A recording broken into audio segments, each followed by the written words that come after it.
IB Nation Sports Talk. Welcome to the show. I was thinking I might just go solo today. It's just kind of one of those days, it's like, do I really need a co-host today? I don't know.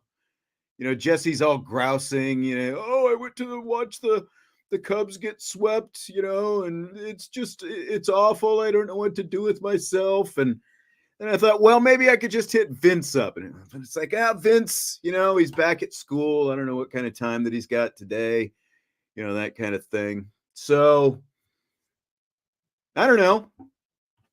What's a guy to do? But then it's like, oh, this guy's hanging out. Oh, this guy's hanging out. It's a three-man. It's a three-man swing is what it is. Wow, now. Wow, now. We haven't had one of these in a while.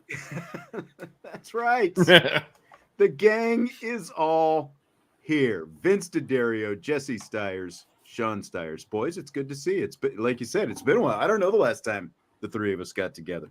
This is true. This is a little precursor to our pregame show, right? I mean, yes. that's coming right around the corner here. Yes. It's Saturday pregame shows. I'm going to give you a pop quiz Whoa. before we get into the nuts and bolts. We're going to talk some Notre Dame offensive line. We're going to hear from Jaden Greathouse, all kinds of good stuff.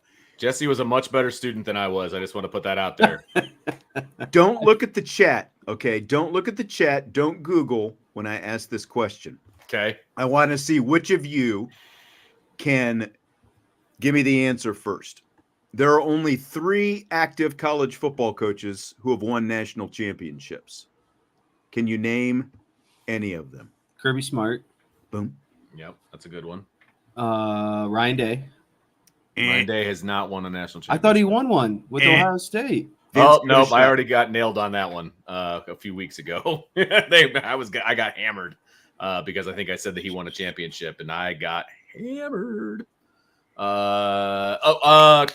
Clemson, Dabo Swinney. There you go. He's okay. Still around, right? 1-1. Who can get the tiebreaker? This is the toughest one. Don't look at the chat. I'm not. I'm looking at the bookcase over here, just trying to find inspiration. I'm sure somebody in the chat already Notre Dame has played against him, at least within the last couple of years. Notre Dame has played against his team. He's not with the same team he won the national championship with. Okay. I know for a fact we talked about him in rapid fire within the last couple weeks. Boy. I think Jesse and I talked about him. Good. That makes me not look as bad. Appreciate that.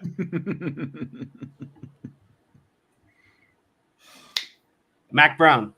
Yep, that's exactly what I was gonna say. Yeah, it was funny because Vince was the one that the light bulb went on, but then I heard Jesse's voice and I was like, "Hold it, who said that?"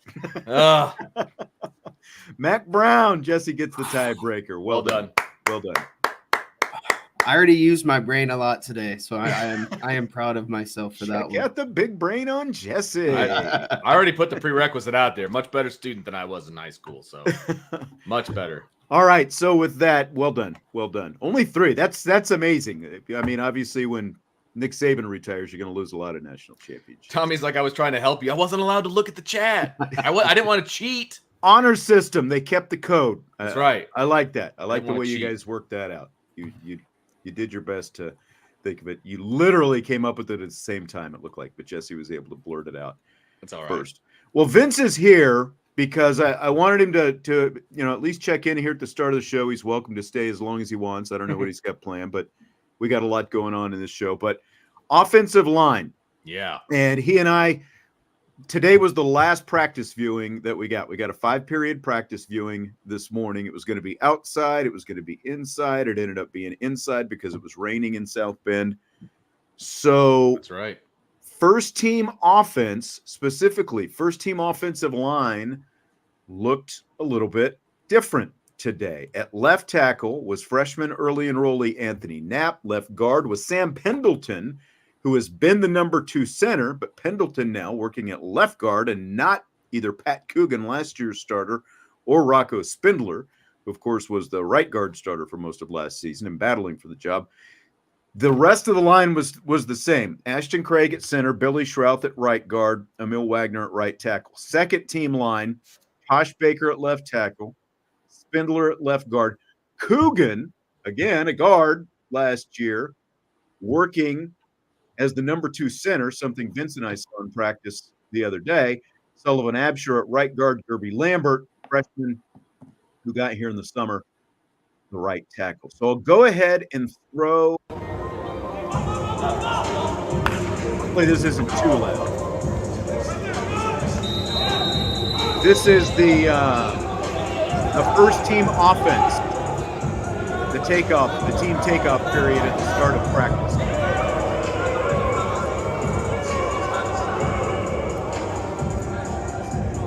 So you can kind of see him out there running away from me. But the guys that I mentioned, 54 over there on the left side, Anthony Knapp. My video got a little bit off kilter there for a second.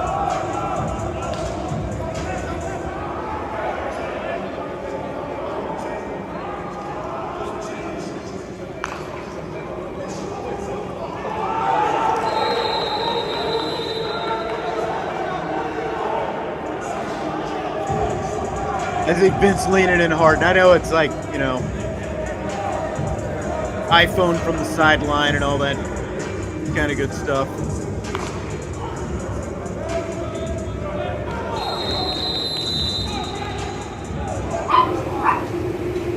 So we went from first team on. Now here is the line, that same line doing some position drill stuff together in the end zone. You basically see him take a couple of snaps here.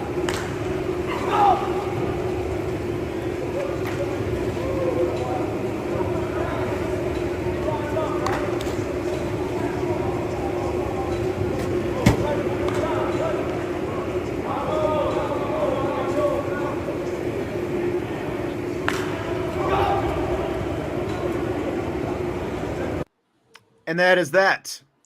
So that's what it is. And I mean, obviously the big news now, look, I know that other people are saying, oh, this is what the starters are now. And they were working with the first team, both with the first team offense out there, as well as those reps. Like when they went to position drills, they didn't mix any of them up. It was those guys who we talked about were the first team, and the other guys we talked about was the second team. What exactly it means right now, we don't know. Vince, do you want to kind of chime in, I guess, with any thoughts on what you think it could mean with basically what are we now 16 days away from the season open? Well, we are still solidly in training camp, like fall camp. So they have not obviously started any preparation for A&M or anything of that nature. This is still camp, right? So that's an important thing to understand because they're not going to get to camp stuff until next week, okay?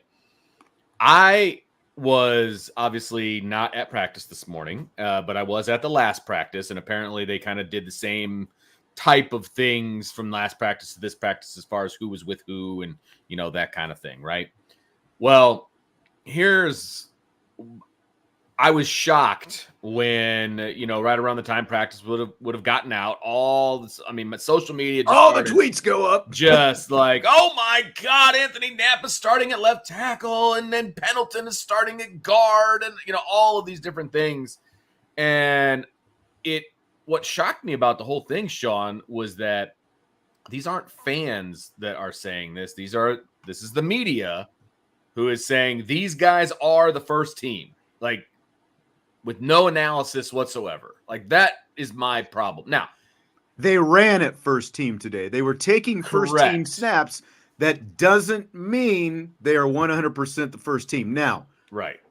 We're going to talk to Marcus Freeman on Saturday. We're not going to be able to watch practice on Saturday. We're going to talk to Marcus Freeman on Saturday. We're also supposed to be able to talk to the two coordinators, which means Mike Denbrock. So hopefully we get some more light shed on that. But all we know as of now is these guys were taking first team and second team snaps together. That doesn't mean this is the definitive first and second. I'm just saying it like Oh clarification. no, for sure. In general. Here's what I think is going on personally. Look, they're still working. They're still repping Coogan at center because they want him to get as many center snaps as possible before they get into A&M prep. Because I still think he's going to start Coogan at left guard because he's, a big fan of experience and all of those things. And I also still think that Tosh Baker is going to start at left tackle. Now, in my opinion, he had the two tackle and guard common. They were kind of working together, right? Mm-hmm. And whether they were with the first team or the second team, I don't think matters because I think, first of all, Coogan is the first team left guard, and he was working with the second team center, or as the second team center. Well, and that's what's most odd to me Right. is the fact that not only is Pat Coogan not the first team guard, he's the second team center, like throw that out of it. But the fact that all of a sudden Sam Pendleton, who was the second team center, is working with the first team starting as the left guard and not even Rocco Spindler. Yeah. So in my opinion, they're just working guys around. Like I said, it's still camp. This is not game prep. This is still camp. And so that's what people should have said. Like, hey, here's what happened today. Probably still working guys around. You never know, but it's nice to see these guys working with the first team. That kind of analysis. Not, this is the first team. This is who's going to be running out there in College Station. They're putting a true freshman at left tackle at College Station. Joe Rudolph's a moron. Like, that was pretty much what I saw all day long today. And it's like, guys, pump the brakes a little bit. Like, I don't think that's actually well, and again, we've seen inklings of some of these moves over the last couple of practices. We just haven't seen like this as the first and second team units come out together like this. So Jesse, I'll ask you, is it more concerning or encouraging that, this line, the entire left side of the line is completely different now than even a week ago? I think it's encouraging because I think something that's been echoed throughout training camp, regardless if it's defensive linebackers, wide receivers, they're not looking at guys as true 1 and 2s. They're looking at what group of players are going to give us the best chance. And I think in order to determine that, you have to work guys at different positions and see what you can piece together, right? It's like a starting 5 rotation for the Olympic basketball team. Like, some guys might not get in, but it's a matter of kind of how these guys work together at different spots. And I think that's ultimately what this is going to come down to, is they're just working guys at different spots to see what could be the overall best combination. I don't think that they've ultimately decided yet either. I think like Max Bulla was talking about with the linebackers, there's not really 1s and 2s. I think that their mentality with this team is viewing, we have a group of talented players. How can we piece these players together, whether it's playing, Knapp at left tackle or, whatever it might be. Side note, I thought it was really cool that they show the previous play on the big board while practice is going. I've never seen that before. Helpful. That is really helpful. Cool. Like, it's basically like a huddle play on replay instantly. So as like reporters, it's interesting that you picked fans, up on that coaches, like you can literally look up there and instantly see ultimately who messed up, right? Oh, that's why it's super helpful because you could be analyzing or looking at one side of the line or the other, or a wide receiver. You can't see it all at once, but it's cool to see it live time. And you get about 2 to 3 runs of the play before the next play goes. Yeah, and so it's super helpful. That was pretty sweet. Sorry, I know that was just something I picked up on. No, it's awesome. No, bystander. Glad you noticed that. Vince, I mean, this is something in the wake of the Jagasaw injury that you basically wanted. You wanted to see more than just Tosh Baker kind of rubber stamped out there. So, I mean, we are still in the fall camp portion of practice. Correct. When exactly they decide that's over, it'll be sometime next week, whether it's the end of the week, whether that goes all the way up until Texas A&M game week. But again, we're 16 days away. So are you good with sort of this experimentation, if that's what it is? I actually am very good with it. I have no problem moving some guys around, seeing how they do with other guys. How does Sam Pendleton move around at guard when he's next to Ashton Craig? Like, I'm cool with that. I have no problem with them doing some experimentation, giving guys an opportunity. What I am saying right now is I would be surprised if the starting 5 offensive line Was is that what it starting is five? that we Yeah. saw today. I would be very surprised if that was the case. Andrew came in hot with this. He says he's been a major defender of Rudolph, but is this a situation of someone putting his guys as the starters? I don't get how Pendleton jumps to established players. I don't think that's what this is. Exactly. Again, I think it is maybe recognizing that at some point, Coogan started getting some center reps, and again, that's something that we saw last week. I think the last couple times we were out there, at least the last time, if not the time before that, we did start to see Coogan taking some snaps, and then Pendleton. I'm trying to remember, was he playing guard last week? Or yes, he was with the second team. Yeah, that's Coogan right. was with. I'm sorry. They basically flipped those. Rocco guys. was with the first team last time. Right. And look, I just think it is. I'm trying to figure out what the right word is without sounding like I'm, being mean to other outlets. I just think it is a little careless, in my opinion, to just be saying that this is the starting five and, Anthony Knapp is beating out Tosh Baker. And it's a little reckless, in my opinion. You can do what you want for clicks, and I'm not going to tell you how to report. I just personally think that's a little premature. Because all you've seen are the first 5 periods of 2 practices. You haven't talked to anybody that makes that decision. You haven't talked to the offensive coordinator. You haven't talked to the head coach. I guarantee sources aren't saying that Anthony Knapp is starting at left tackle. You know what I mean? So it's just you're going to guarantee that? I don't know. Well, I'm just saying. When it comes to sources, I wouldn't guarantee anything. Well, that's fair. I just think it's a little clickbaity-ish right now. And very premature. Well, yeah, and I'm seeing people saying that some of these other outlets and reporters are reporting that Knapp is beating out Baker. Again, was that a post practice tweet and they're basically saying that, or yeah, I didn't put that up there for a reason. Just because, again, I don't want to, like, if it's an actual, I don't know if it's an actual report, like a tweet that came out after practice. Like what Vince is talking about, where everyone was saying that, Knapp is the first team tackle now. Like, right. Is there an actual report that comes with sources behind it? Exactly. That's what I'm saying. Like, there's a difference between the two. There's a difference. Yes. Because everyone in the media saw at the same time what was happening. So anyone who, walked out of the building and then tweeted, here's what's, right. here's what the first team offensive line now looks like. There's a difference between that and any of those reporters going to a source and getting any, off the record type stuff, and then, putting out an actual report based on that. Look, if it happens and these 2 guys are the starters, then that means they beat out the other guys. And so you play the best 2 guys. I'm fine with that. Just don't think in this particular situation that that's the current case. This would be a much bigger deal if today was August 26th and it was game week. Thank you. Because that's when you actually go into game plan, preparation, that sort of stuff.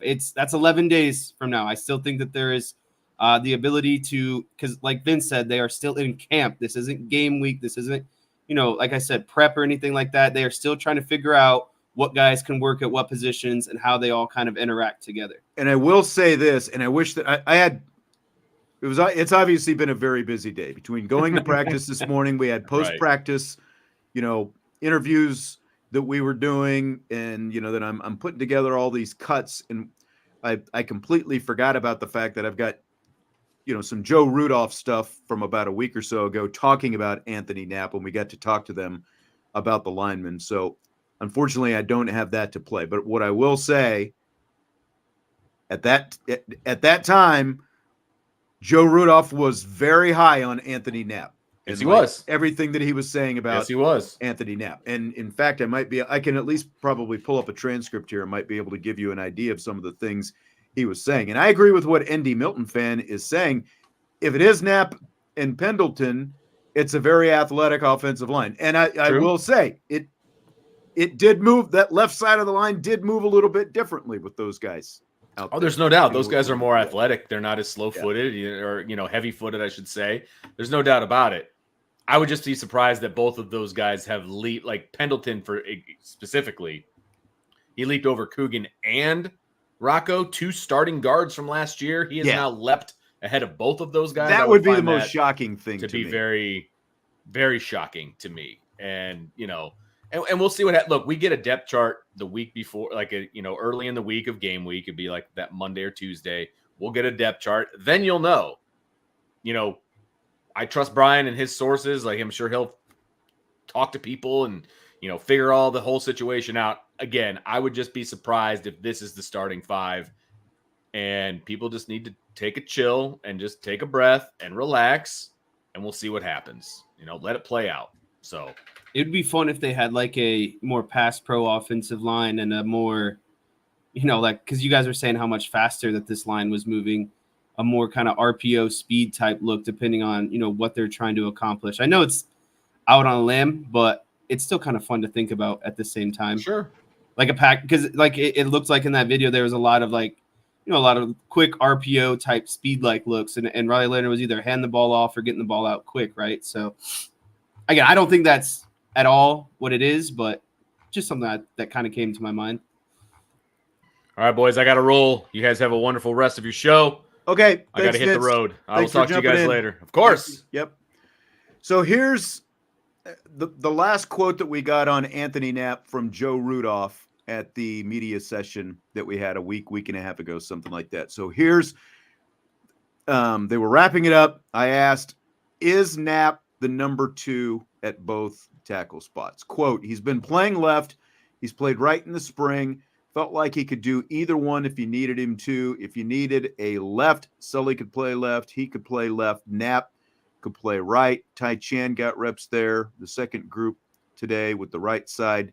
Keep pushing Gerby and Prescott and see where they're at. Some different opportunities.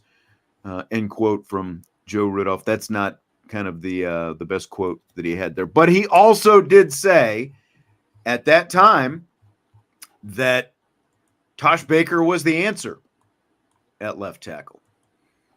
Again, Tosh Baker running with the second team unit today. But again, it's not a guarantee that it's going to be Knapp. We're going to get to talk to both Marcus Freeman and Mike Denbrock as long as the schedule stays what it's supposed to be. We're not going to get to watch more practice before the season starts. Today was it. Today was the last 5-period practice that we got. But we're supposed to be able to talk to Marcus Freeman and Mike Denbrock on Saturday. So we should have something more concrete than, just what we saw today. There's a chance that he'll say, well, we've been moving guys around and seeing who are the best fits, who plays best next to each other and all that different kind of stuff. There's a chance that he says, yeah, that's the guy. That's the guy. Like Vince, Jesse, I have a hard time thinking that both Knapp and Pendleton are the guys, plural, on that left side together, because Pendleton just came flat out of nowhere, basically. Yeah, I would have to agree, and it just doesn't.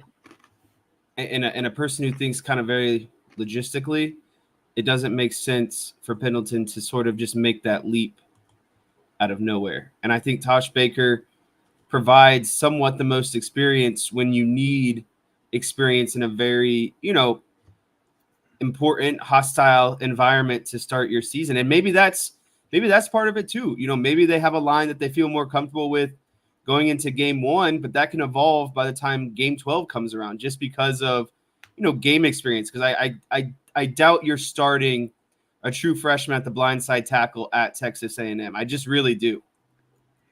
Well, the other side of that is they started a true freshman, Blake Fisher, at Florida State 3 years ago.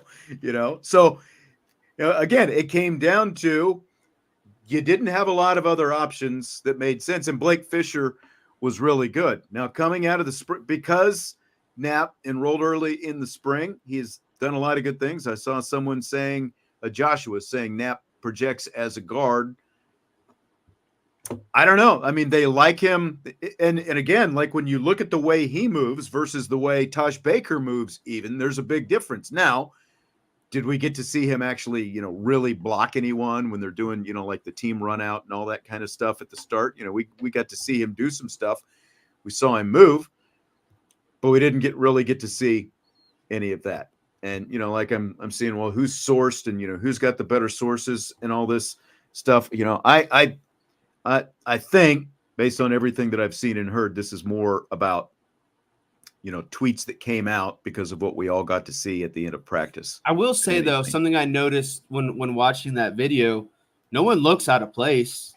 All those linemen look big, thick. You know what I mean? No one looks like a true freshman out there, someone who's maybe at a disadvantage because of size. Like, that's the kind of the other thing I was looking for when you were putting that up, because I knew who was working where. Like, Knapp at left tackle didn't look undersized by any means to me. So I think that's just as important. Yeah, they've got Knapp listed at 291 on the roster. Now, again, the roster that we got at the start of fall camp and that we still have, there's been no updates since the spring. So they haven't updated any of the heights and weights on the rosters to this point. Whether or not there will be, I don't know. So, yeah, his official listed weight right now is 291, which is about 9 pounds shy of what Emil Wagner is. And we know Emil Wagner, had to work to get to that 300 pounds.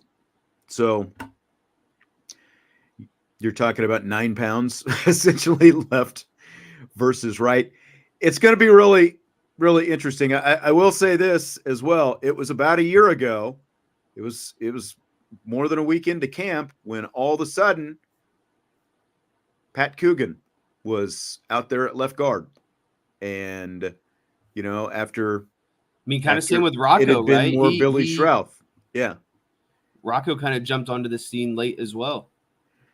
So, Coogan was the surprise, though. We had kind of been expecting Rocco would probably get one of those positions, but Coogan was more of the surprise. And it was a week and a half, in this range into camp when all of a sudden it was Coogan out there.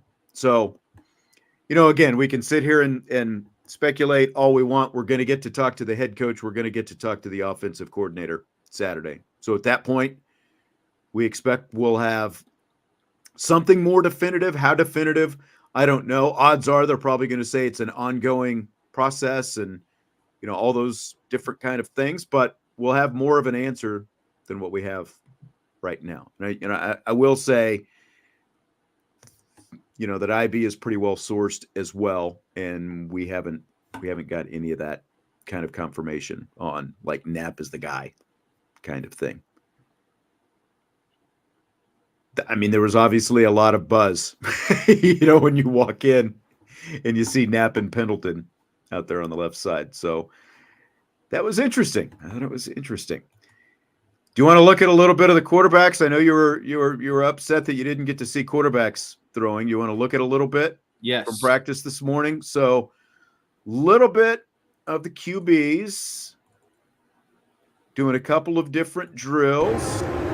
We start out, this is the 4-man right here, and they're just, they're all throwing passes at the same time to various receivers. And they're kind of coming at you right here. It doesn't look like anyone's really got camp arm at this point, like dead arm or anything like that. They're going to flip it here in just a minute, and you'll get a little bit, there you go, a little bit different view there as they come at us. I obviously flipped over to the sideline as well.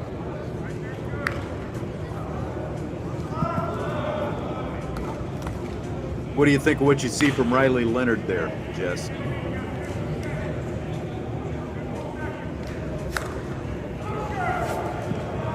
Trying to lock in on everyone. He's the second one, I think. There he is, right there, 13. You can definitely see his number a little bit better there. Here we go.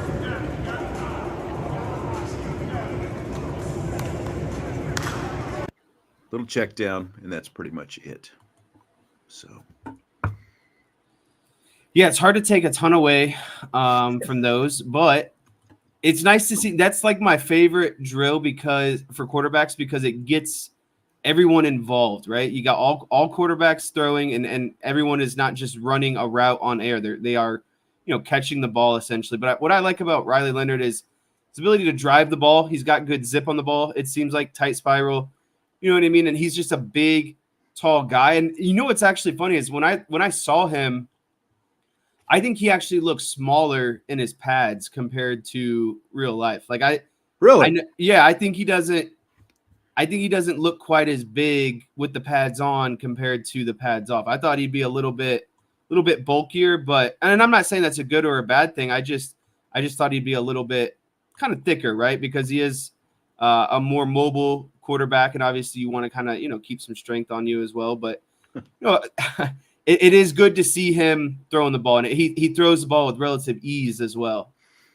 Salty wants to know if these are bootleg videos. Nope, they were all, we're out there on the sideline, and obviously if you're in the indoor and you're shooting video, they were all above board, and there is a certain amount of total video that we're allowed to use, and so we stayed under the limit. So we're totally legal. Legal. There were no interviews or anything like that, so we don't have to worry about any trademark material, any of that kind of stuff. So we also got to talk to Jaden Greathouse after practice today. And he had some pretty interesting thoughts on a few different things, I thought. For starters, you remember, Jesse, was it earlier this week or was it last week? We talked about how Irish nickelback Jordan Clark compared Greathouse to Raiders wide receiver Davante Adams. Remember that? I think it was just a couple days ago, right? Yes. So I asked the great one, as our friend Salty likes to say, Jaden Greathouse, about that comparison to Davante Adams. No, I didn't hear that. But you're laughing. He's my favorite receiver, so I'll take that for sure. Why is he your favorite receiver? Just like the combination of size and speed, and then just like his route running, his releases, all those kinds of things. I definitely try to implement that into my game. Like I watch Davante Adams film whenever I can, Justin Jefferson film whenever I can. So I just try to add their film into my game however I can. And, I just really try to model my game after them. I think we kind of hit it when we were talking about the comparison the other day. The Davante Adams one, Salty says. Size, speed, Greathouse has got it. If that's his favorite guy, it's probably, at least he likes the comparison. Yeah, what are the odds that you get compared to your favorite wide receiver from a defensive back that is just entering the program? I think that's pretty cool, and there must be some truth to it as well. If you can get someone to say that kind of unprovoked, and that's a guy that you openly kind of want to model your game around. So a little bit more important stuff. We talked to Greathouse about some details on him, some details about the offense, Mike Denbrock's offense as well, like the tempo that Mike Denbrock is going to run this offense at this season. Definitely, like in the beginning of camp, it was definitely an adjustment. Just getting in shape, getting used to the tempo, all those kinds of things. But me personally, I love it. Just like with where we're at right now, I love the tempo of the offense. Being able to get set, be able to line up, get a play fast. I think it's good for us. I think it's good for the offense. Just being able to go out there and play fast. How important do you think it is bringing tempo to this offense, Jess? I think tempo is a double-edged sword. It looks great when it's going well because you have the defense on its heels. You kind of get them gassed and kind of guessing, what's going on when things are going well. But when you go 3 and out and you're off the field in under a minute, like that's kind of the flip side of things, right? And so you have to kind of find that balance of, okay, when is it time to put the foot on the pedal and really get into some tempo, and when is it smart to kind of maybe slow some things down and give the defense some sort of break, because the last thing a defense wants is getting, a critical stop, and then the offense is going tempo, and they go 3 and out, and now the defense is back on the field in like 2 minutes, right? Like that's where you're like, All right, guys, like we just literally got a sip of water, and now we're already headed back out there. So, but for this offense specifically, I do believe, with it has to be of importance because it's going to help Riley Leonard's game overall. He is a tempo quarterback and for a system that wants to use its quarterback's legs, the mobility of its quarterback. And we've seen that through various clips at practice of Riley Leonard using his legs. You have to be able to operate at that kind of RPO type tempo, right? Like it is a very quick, fast pace. And again, that's why it has so much potency, is because it gets the defense tired and it gets them on their heels of when you're constantly moving around and moving fast. It just doesn't allow the defense to settle in and get their calls in as quickly as well. And the other thing, kind of piggybacking on what you're saying, is okay, you're going to Texas A&M, you're going to College Station. Rumor has it it's going to be hot down there. I mean, I think we've heard that a time or two, right? So like all those factors that you're talking about, and you combine the heat in there with it. I mean, you want to be able to get and put the defense on its heels, and you want to get your quarterback into that rhythm like you're talking about. But as you said, the flip side, going 3 and out, and then all of a sudden, you are playing in a, like a hotter environment, higher climate, all that kind of thing, especially in this first game. I think that could be a huge, I mean, it could end up being a factor for either side. I mean, it's great for Notre Dame if they're able to go tempo and Texas A&M is unable to catch up. I think that's a huge advantage for Notre Dame. Yeah, and also with the defensive line like Texas A&M, you want to, kind of use their speed and overall talent against them, because you can get those guys gassed.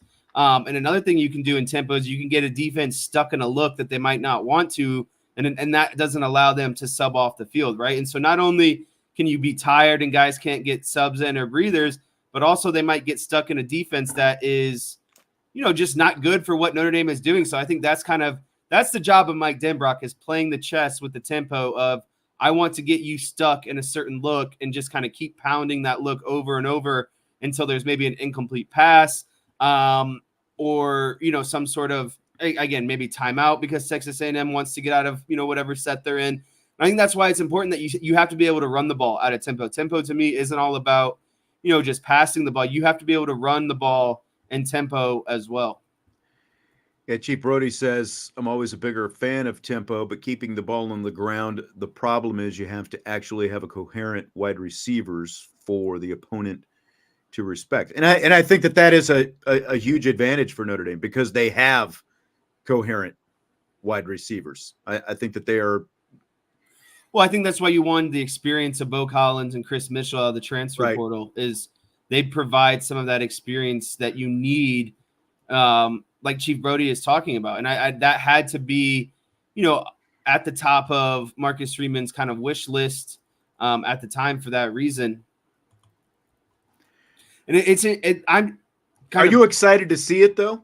Yeah, I guess you asked what I was just about to get ready to say, is this is much better than scan offense. Getting to the line, looking over to the sideline. Because when you talk about slow, deliberate, and the other thing that we haven't even talked about is the fact that there will be headsets, the headset communication that the quarterbacks will have. And I think that will aid in some of this as well.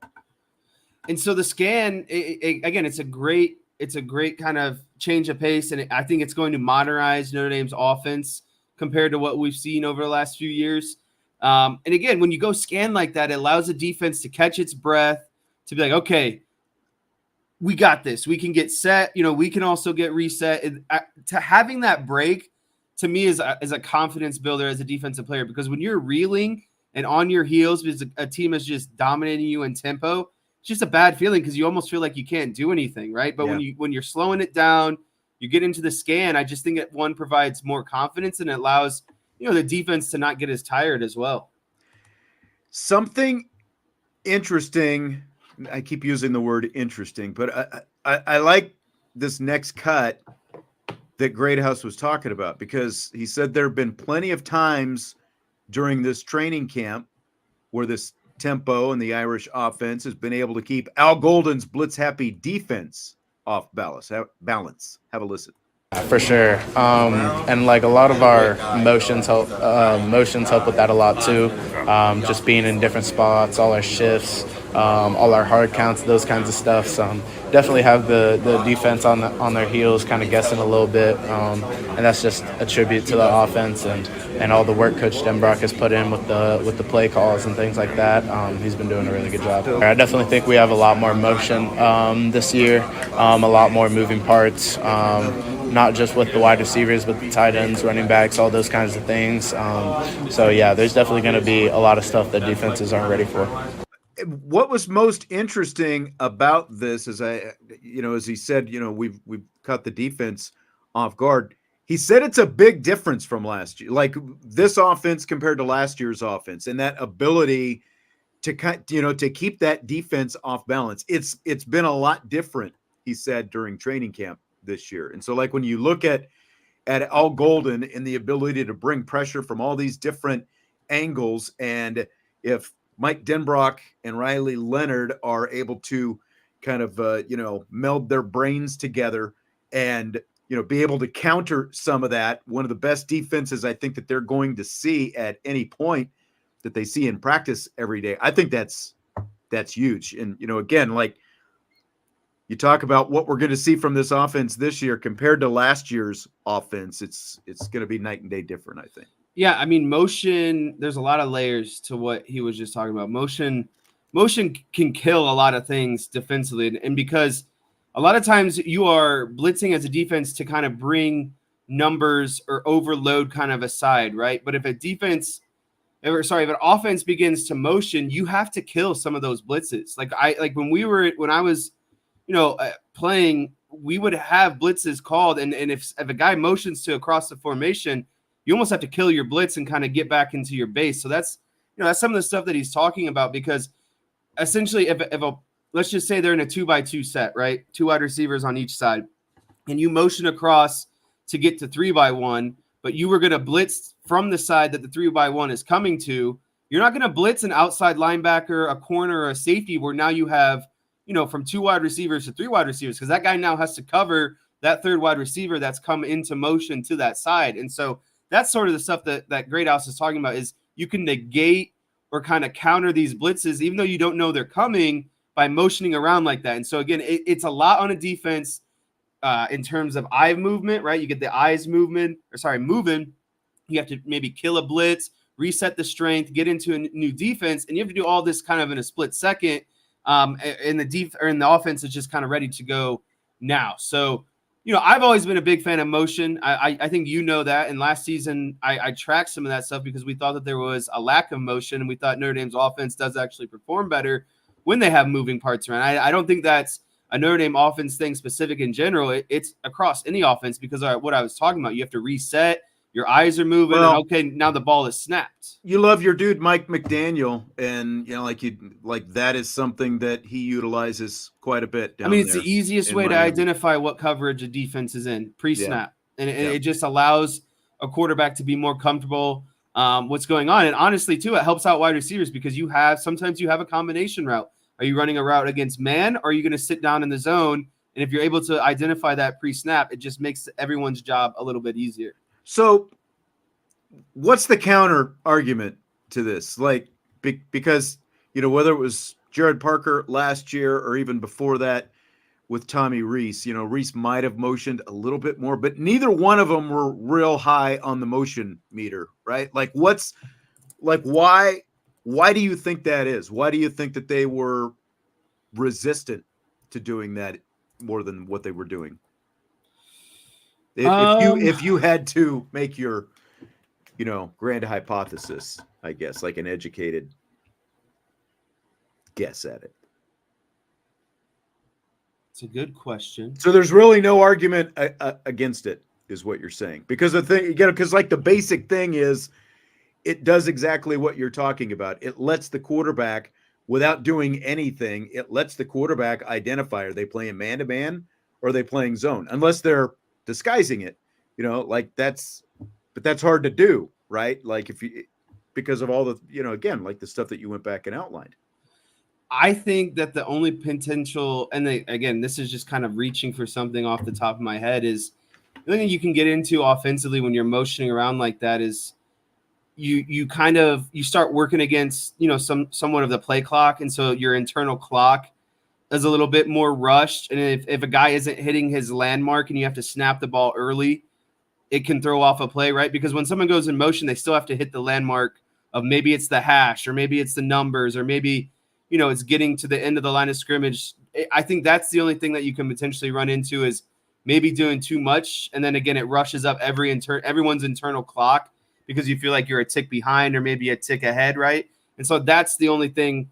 It can kind of mess up maybe the synchronization of the offense if you're not hitting your landmarks specifically. That's really all I can think of. But I mean, again, pre-snap motion to me is like it almost should be incorporated every play. And look at, McDaniels, Andy Reid. Like I feel like a lot of the top offenses have a lot of motion majority of the time. I feel like what this is leading to is something that your audience was asking about on yesterday's show when you weren't here.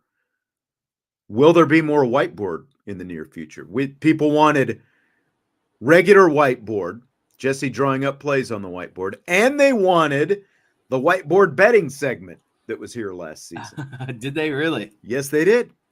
I think those are great things to get into when the season starts because there are, it's no longer about this is what I think is going to happen or there's hard proof of, plays, design, and that sort of stuff. So I think that's like a regular kind of season segment, if you know what I mean. I hear you.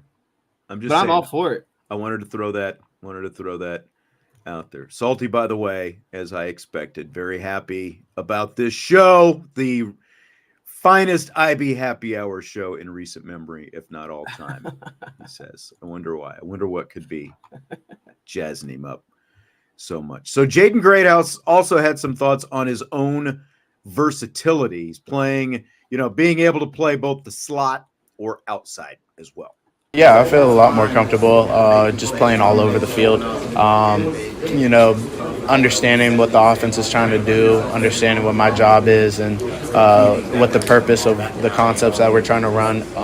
It definitely helps me when I line up outside too, because I still know what we're trying to do and what the goal is for the play. So yeah, definitely just have a really good understanding of the offense right now.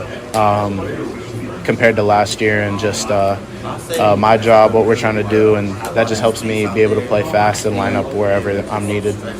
I think a versatile Jaden Greathouse is one of the keys to this offense, and really you can throw Faison in there as well because they're both primary slot guys, but both of them have played outside. I think Greathouse is going to play all over the place, and just to be able to get – you've got two different body sizes, obviously, but you've got a lot of speed with both of those guys. And I think the more that those two can be on the field together with whoever they're out there on the field with at the same time, that's just going to be that much better for Notre Dame's offense.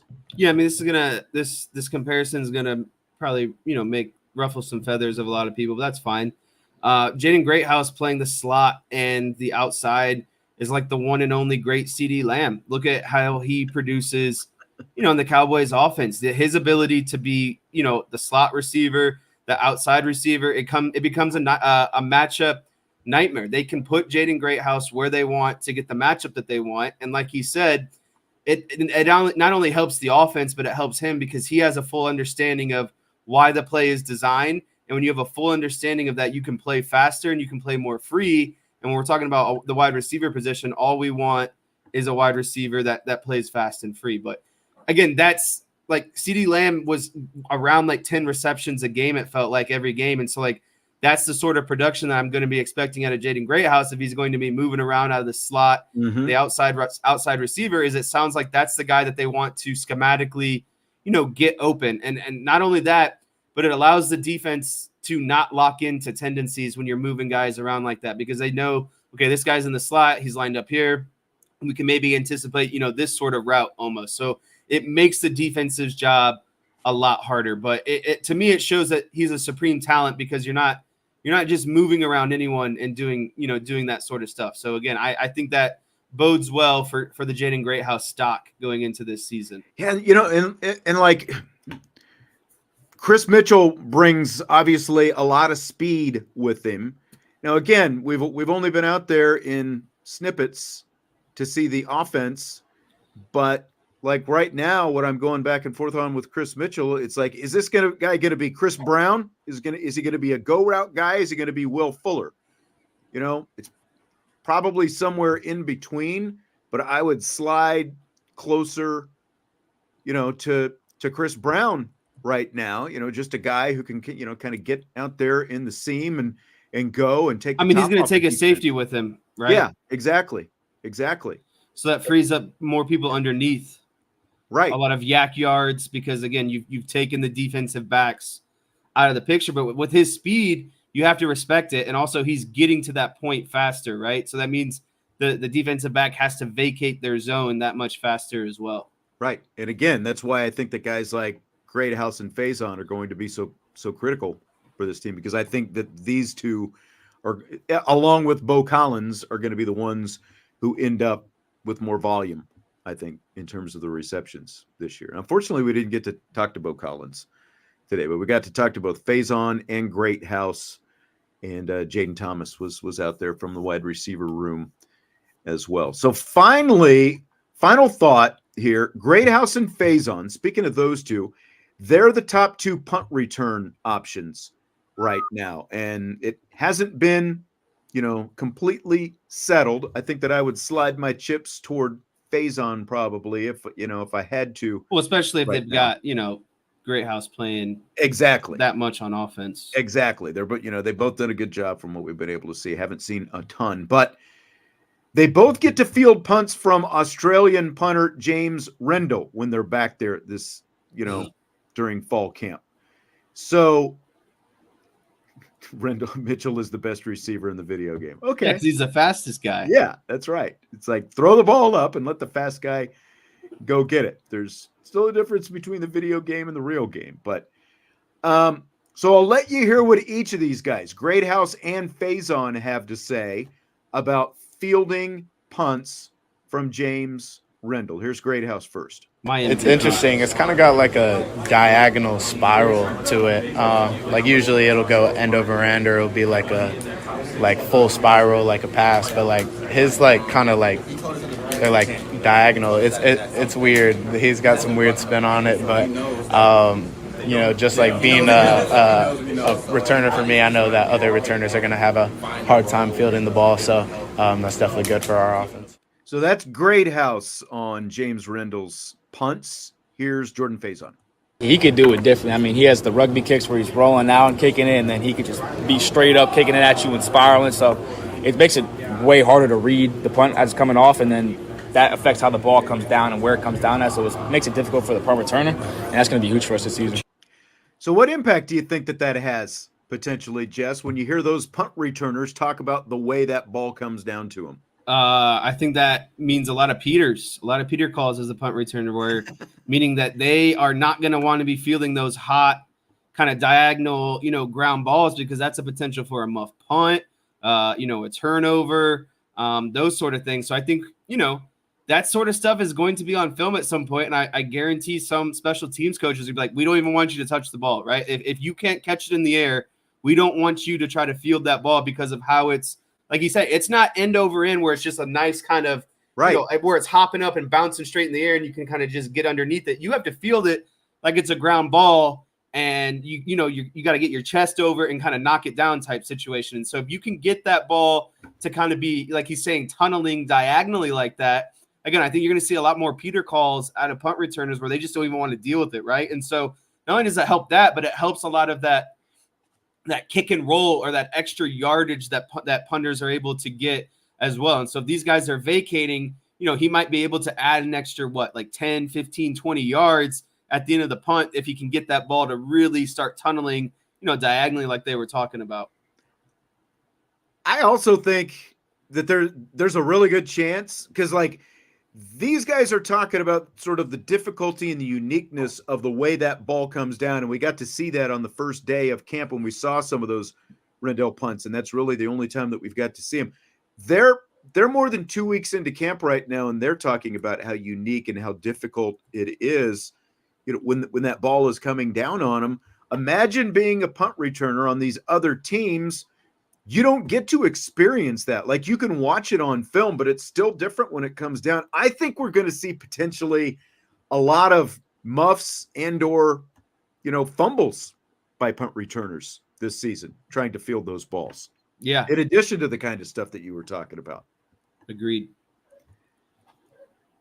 So again, it's like everyone's excited about Thor, and I think there's a lot of reason to be excited about Thor, because the other thing they talked about is just how consistent this guy is and his ability, to pin you deep with his punt. Like, he's very accurate and consistent with his punts, in terms of like inside the 15, inside the 10-yard line, all that different kind of stuff. He's not just a big leg guy. He's very technical, very accurate. So I think it's just going to bring a completely different element to Notre Dame's football team this season. Jesse, are you ready for rapid fire? Let's do this. Fill in the blank. It's blank that Notre Dame has announced the September 28th game against Louisville as their Irish Wear Green game. To me, it's sweet, sweet revenge, because I think there's a bitter taste on their mouth from Louisville last year. That was a big game. Obviously underperformed, and it had, a lot of consequential impacts on the season, if you ask me. And so I think that this shows that it's a game that they're taking seriously. I know it's like they take every game seriously, but I think they want everyone to, they want this to be a big game. They want to be able to avenge or revenge their loss from last season against Louisville. And so the more that you can add to it, it adds, more fan engagement. It adds more hype to the game. And so I think that it's more to just wearing green. I think that they really want to, like I said, kind of avenge their loss to Louisville last season. They have a chip on their shoulder, and they're just adding more fuel to the fire by making it the green game. I do think it's interesting that the green game, the Louisville game, is going to be the game that is not on actual NBC. It's going to only stream on Peacock. So there's that. But, I saw some people asking, does this mean that they're wearing green? In all likelihood, it does. I think that's what, that's how they've done it the last couple of years. And I like the way they've done it. This is what I said a few years ago that they should do. And that's what they've been doing the last couple times is pick a game. This is going to be the green game. And the team don't make it a surprise. Don't. Not everyone's speculating. Ooh, are they going to come out in the green uniform? Just let it be known. Exactly. Let the expectations be known. Let everyone know in advance, because it's September. The weather's still warmer. Fans can wear their green shirts. You can sell plenty of green T-shirts and all that different kind of stuff, and everybody has fun with the greenness. Interesting, Chief Brody, man. Chief Brody is like the fun guy at the party. He's tired of videos, to be honest. He wants more playoff appearances and fewer videos. I mean, I guess Brody is one of these guys that thinks that Marcus Freeman is never supposed to sleep, and he's only supposed to be out there, coaching and crunching film 24/7. You're not supposed to do anything. People recruits love the green too. It's a promotional aspect. There's a lot more to it than. Remember, most of the work on these videos is done by the social media / Fighting Irish media department. They just tell Marcus Freeman where to be and what to say. Yeah, record a couple lines. That's pretty much it. And then they do all the work afterwards. So, you're right about the recruits. It's we live in a social media world, for good or for bad. You got to put it out there on social media. People like jersey combinations. Yeah. They like jersey combinations, and they like following this stuff on social media. And personally, I'd rather see some of this stuff than a lot of other garbage that you see on social media. So I'm good with it. All in good fun. All in good fun there, Chief Brody. We know. Irish cornerback Benjamin Morrison says he's 100% healthy. We got to talk to him today as well. We asked him when he got to 100%. And somehow I thought that I had this in there. It went away. There it goes. I can tell you. I just think over time. It's a constant battle, gain your confidence back. But I think I got to put my trust in God, and I think I've been healthy for a while now. Healthy for a while now. Scale of 1 to 10, Jess. How important is it that Benjamin Morrison is now 100%? I mean, it's a 10 out of 10. We're talking about an All-American corner. And this wouldn't be as big of a deal had they not opened the season with Texas A&M on the road. You need your best experienced cornerback, in the secondary along with Xavier Watts. And I'm not saying that I wouldn't trust Christian Gray or Jaden Mickey. I just have more trust in Benjamin Morrison. He's played in big-time games. And honestly, when you think about it, he shows up the most in big-time games. Who had interceptions against Clemson. I want to say potentially Ohio State, but I might be lying on that one. But it's just he steps up in the big moments. And so, when the stage gets brighter, Benjamin Morrison just shines even more. And I think having him, it's going to be also, a confident boost for everyone else on the field, knowing that his side of the field is going to be shut down. So to me, it's a 10 out of 10. He had an interception against USC. That's what it the one was that you were thinking of. And obviously he had, the big game 2 years ago. That's still the number one quarterback in the draft. So yeah. That's exactly right. Him and Xavier Watts both went wild in that game. It's a 10 out of 10 to me. I think Brody said, hey, look, my biggest concern with the defense, I know a lot of people concerned about the linebackers and, the youth of the linebackers and inexperience and all that stuff. My biggest concern the whole time has been the depth of the secondary, specifically the corners. And if you don't have your All-American cornerback, Benjamin Morrison, then that sets you back even farther in terms of depth, especially when you're going on the road to open the season against a good opponent in a hostile environment. You need it. Now, like Hobbs and Moore, we've seen some good stuff from them in some of these practice videos that Notre Dame has put out on social media. By the way, I'm perfectly fine with those videos, and I think you should be too, Brody and everybody else. But I think that it's a 10 out of 10. You get Benjamin Morrison, you potentially got Christian Gray on the other side. I think you're feeling more than good. You're feeling really good about this defense if you got him at full health. So big time. He did say that, they do still kind of, pull him back a little bit and, not all the time full bore contact and all that kind of stuff, which is understandable because he is still just like 4 months removed from shoulder surgery. But, he'll be a full go when it comes to Texas A&M from everything that he said today.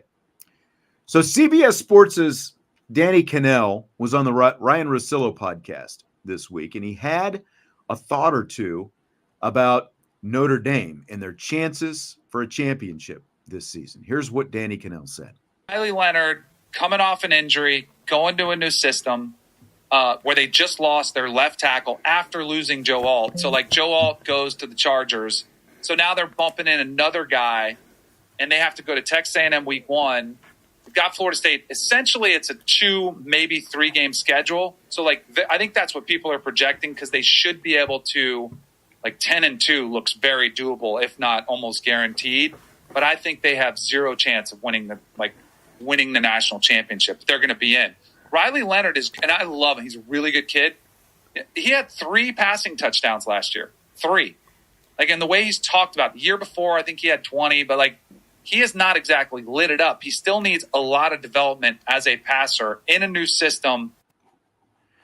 Okay, so there's Danny Cannell on the Ryan Russillo podcast. Do you buy or sell any of that? There were some different points. One, he thinks 10-2. They're not a serious national championship contender, and obviously he picked apart Riley Leonard and said that he has some serious concerns about Leonard, and he mentioned the offensive line there as well. So in or out, buy or sell? What do you think about what Cannell's saying? I think 10-2 is the floor of this team. If they go 10-2 this season, I believe that those that would be a failed season ultimately. So I don't think that. I think if they go 10-2, they are not serious championship contenders. But that's not where I see them. I see them at 11-1, 12-0 team. And I think what Danny Cannell forgets to mention is that offense is one side of the ball. They still have a very good defense and a defense that's going to limit a lot of teams. So that helps out your offense in terms of how much production that they need. And so in comparison to last season, they were just a couple plays away, right? And you can say that this offense is going to be better than what last year's offense was going to be with Riley Leonard, with Mike Denbrock.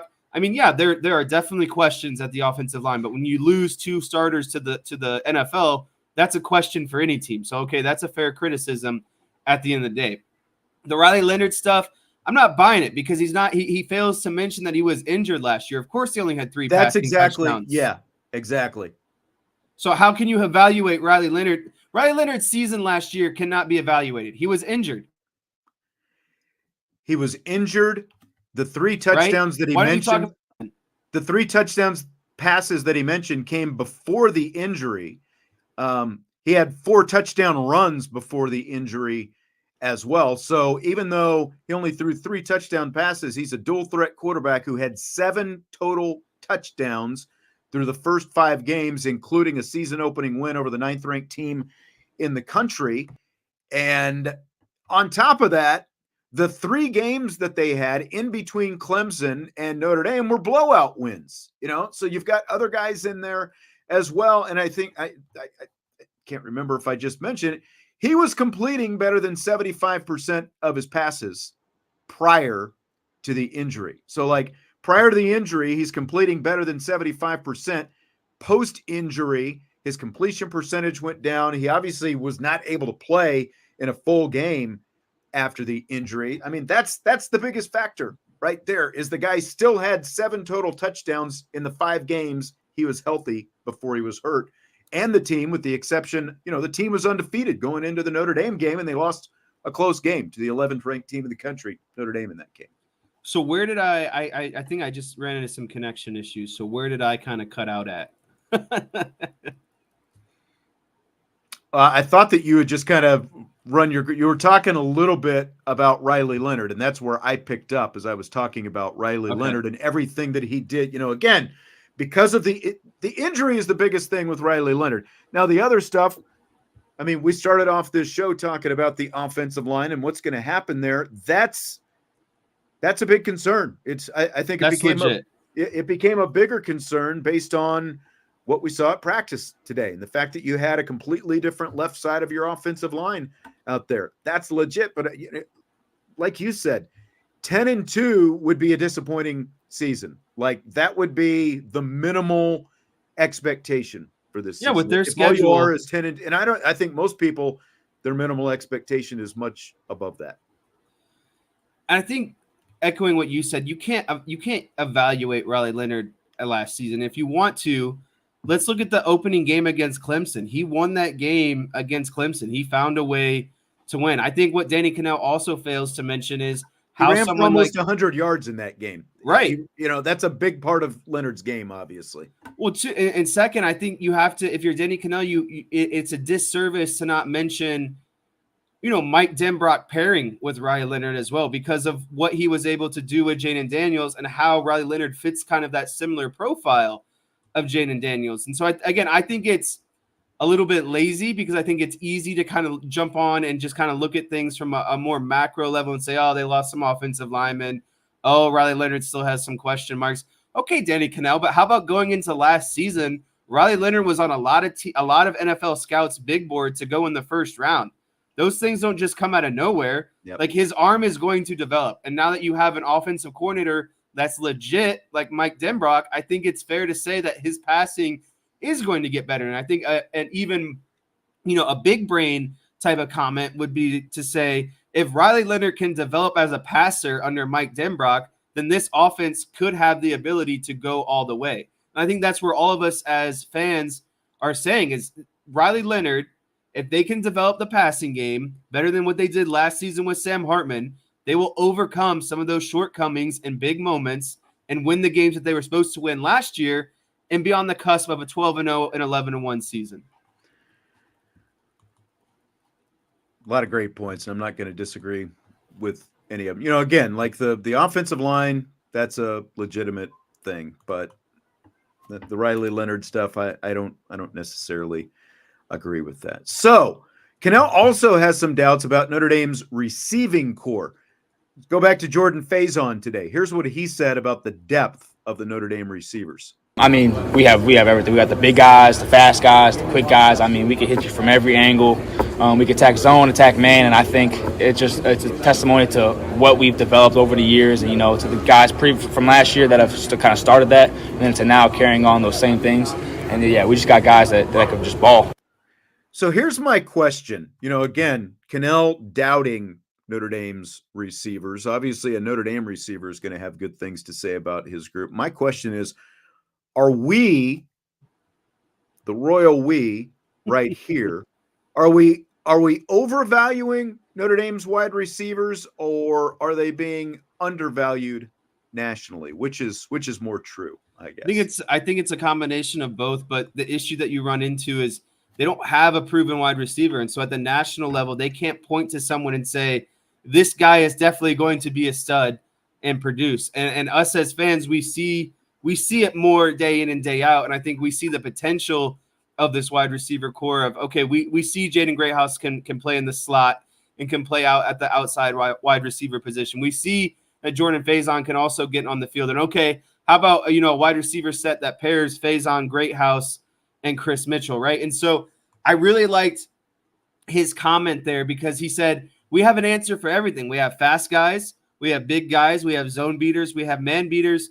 But until everything comes together and we see them play a game and we see how Mike Denbrock moves the pieces around on the offense, I think it's fair to say that we are overvaluing, and the national people are undervaluing, because again, what proof do they have? Notre Dame doesn't have, the hard stats of this guy's 1,000-yard receiver and a 60 reception type guy and a 10 touchdown type guy. There's just not production there yet. But when we see, okay, this is Mike Denbrock's offense, we know that this is what he wants to do. Okay, we see that there's a really talented group of wide receivers that's fast, that's strong, that's physical. Now they just need to go out there and do it. And I think that's the important part to me. I think I agree with what you're saying. I think it's probably a little bit of both. I think it's more, as we get, but we have what we saw last year to base our opinion on. And obviously nationally, that's what most people are going on. So obviously, they're not taking as deep a look, and like in Cannell's case, the fact that you never even heard him bring up Mike Denbrock and what he was talking about, like when he was picking apart Riley Leonard, like the addition of Mike Denbrock here, and the fact that Notre Dame is going to have a completely different offense than what they had before, and it's going to play more to Leonard's skills, but also now the fact that you can see it, you can see that there is the depth that you were just talking about, and the fact that they've got these different body types to do all these different things, but there's speed there as well. And what were we talking about with Chris Mitchell a little bit ago? The fact that he can take the top off the defense, take a safety with him, and now that leaves the rest of the field that Leonard can potentially pick apart with these different kind of receivers that he has. So I think it's more that they are being nationally undervalued, but we probably do overvalue them a little bit. But again, it goes back to the body of work that we saw last year compared to what this group looks like this year. It's just so different that I think that really anyone nationally isn't going to be able to truly appreciate it until they get their eyes on it. And we've at least been able to see some glimpses of it in the practices that we've been to. I think the first few games is really going to change the narrative nationally, because the most important thing is this is just going to be a completely different looking offense. I think everyone has an idea of what Notre Dame has looked like the last 5 or 6 years at the offense and wide receiver position. Like they've been a more dominant, tight end heavy, kind of big sets type stuff. But like we talked about, this offense is going to be motioning around. They're going to find ways to get a lot of different wide receivers on the field depending on what they're trying to accomplish. So, I mean, as a fan, I think the most important thing is just have fun with how different this offense is going to look. And I think it's going to change a lot of people's perspectives.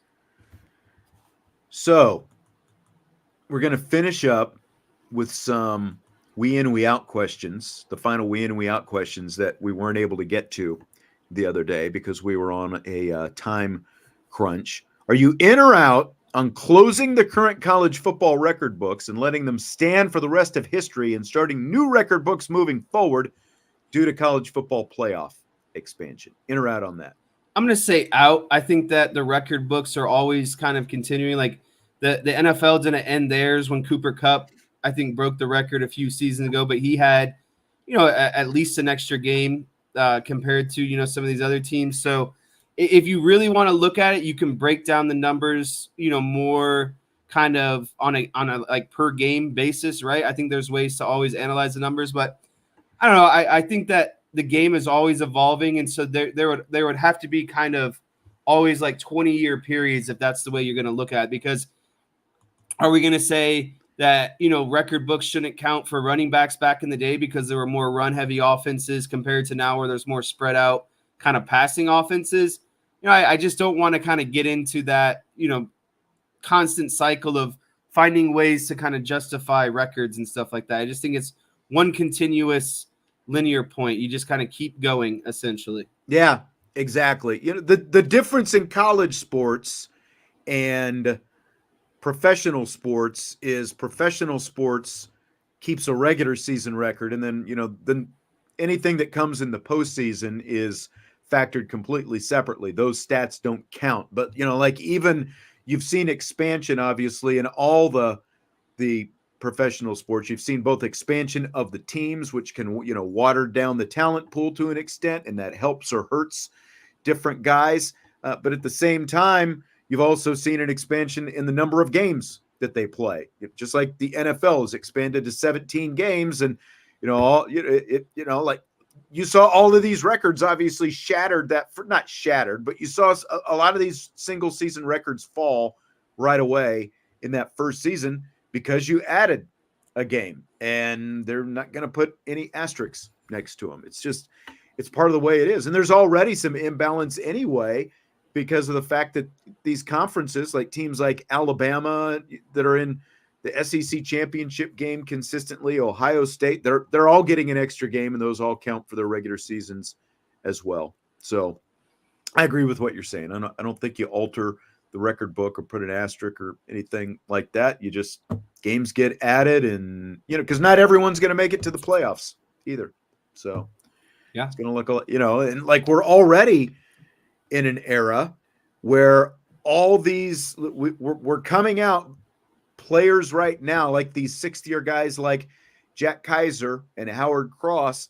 They're the last of the guys who got the extra COVID year of eligibility. This is the final season. Like if you were a freshman during that COVID season, this is the final year for that extra season of COVID eligibility. So like even for that, a lot of records have been altered, and they're not going back and putting asterisks on any of that either. In or out on Notre Dame hosting a college football playoff game this season? I think that's a double question. And to me, it's like, are they going to go undefeated? I think they're neither an undefeated or an 11-1 team this season. So I don't think 11-1 gets them that 5 seed. I think that, someone else will get the benefit of the doubt, especially because Notre Dame's not in the conference. But you don't have to be a 5 seed to host. You just have to be 5, 6, 7, 8. So if you're one of those 4 seeds, you would get to host. So with a record of 12-0 or an 11-1, I do think that gets you a top, 8 seed in the country. So I'm going to say we in on this one, because I do think that's what ultimately the record is going to be. I just don't see them losing 2 games this season. Now that could all change depending after the first game, but yeah, I'm a little more nervous about this offensive line now than I was even a couple of days ago. But yeah, that could obviously, our whole opinion on that could change pretty quickly, and we might all be drinking a few cocktails. But I'm in on them hosting a game because I like you, I think they're either 0 loss or 1 loss. And that's going to get them most likely at the very worst an 8 spot, I would think. If they are a 1-loss Notre Dame team, I would think that the worst that they're going to do is be the 8 seed, and they would get to host in that case. True point, Salty. They haven't consistently been recently. Ohio State, he called me out on the Big Ten championship game because they couldn't beat Michigan, of course. But they've played in a lot of Big Ten championship games anyway. In or out on Alabama missing the playoffs this year? I'm going to say out. I do believe that they have a pretty favorable schedule for, a first-year head coach. And Well, Alabama is still Alabama. There's a ton of talent on that roster. They're still recruiting at a high level. I mean, their season to me boils down to 3 games: Georgia, LSU, and Oklahoma. I think they'll beat out Oklahoma. I do think that they'll beat LSU, and I think they're again an 11-1, 10-2 team. And I think that an 11-1, 10-2 Alabama in the SEC is definitely in the playoffs. So I'm gonna say out on Alabama missing the playoffs. I think I'm going to go in on them missing the playoffs, actually. And Vince and I were trying to do a prediction yesterday that kind of blew up on, who's going to make the playoff this year. I had Alabama out. I think Kalen DeBoer is a good coach, but I do think that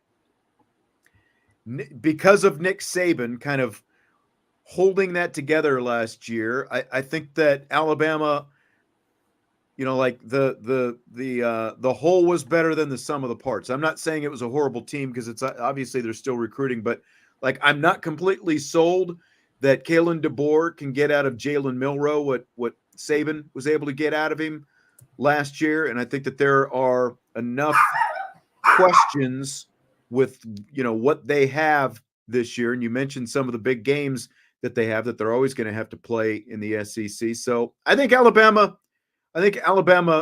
misses. I think that they are at least 2 losses, if not maybe even 3 losses this season. In or out on Nebraska having more wins than LSU this season?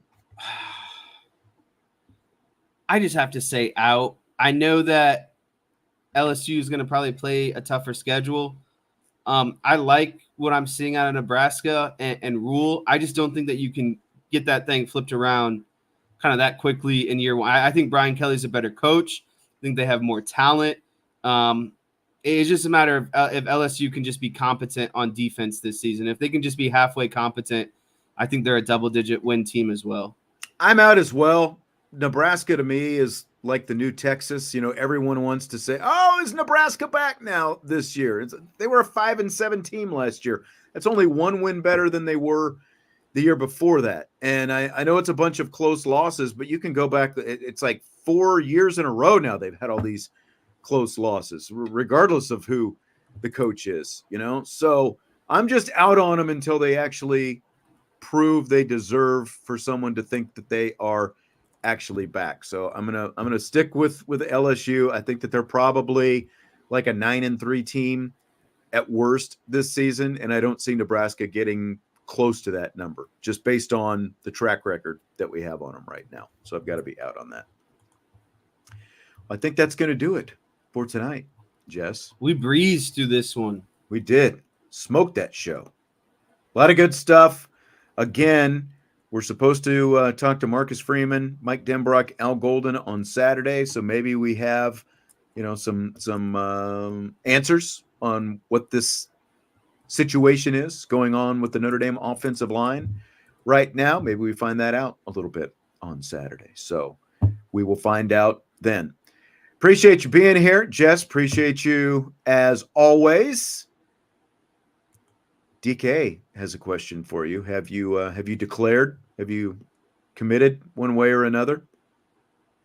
I can't be, who knows who's out there listening. When it's time, it'll be time. All right. We will wrap it up with that. Hit the like button if you would. And, of course, subscribe, rate, and review. Again, appreciate you being here. And we will talk to you later on IB Nation Sports Talk.